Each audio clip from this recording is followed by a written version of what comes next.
ఓ పక్కేమో చంద్రబాబు నాయుడు గారు నా దగ్గర డబ్బులు లేవు, మంచి మనసు ఉందా, ఇదేం చెబుతూ ఉంటాడు. 2014-19 వరకు శాసనసభ ఇది, హైకోర్టు ఇది, సచివాలయం ఇది అని చెప్పి, సింగపూర్ టెక్నాలజీ 5 అని చెప్పి, గ్రాఫిక్స్ డిజైన్లు అన్నీ చూపించాడు. హోయిలకి సోయిలతోటి అట్టుంది ఎట్టుంది అని చెప్పి.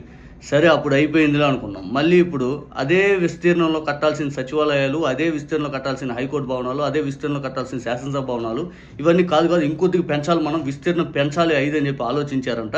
ఆ ఆలోచించిన దానికి అనుగుణంగా కన్సల్టెన్సీలకి దాదాపు 206 కోట్ల రూపాయలు విత్ జిఎస్టీతో కలిపి చెల్లిస్తాము మేము కన్సల్టెన్సీలకి, ఎక్స్ట్రా ఫీజు అనేది 5 అని చెప్పి నిన్న క్యాబినెట్ మీటింగ్లో అప్రూవల్ చేశారు.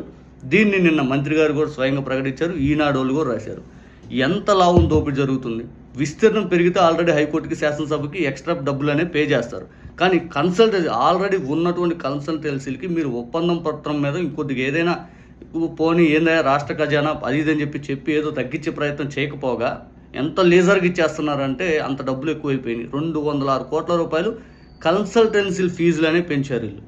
ఇంత లెవెల్లో అవినీతి జరుగుతుంటే చంద్రబాబు నాయుడు గారు మీరేం విజనరీ 5 అని చెప్పి పెద్ద పెద్ద నిర్ణయాలు, పెద్ద పెద్ద మాటలన్నీ తీసుకుంటాం, మాకు సంచలనం పెద్ద అమరావతి పెద్దది ఇంకా ప్రపంచంలో అంటారు.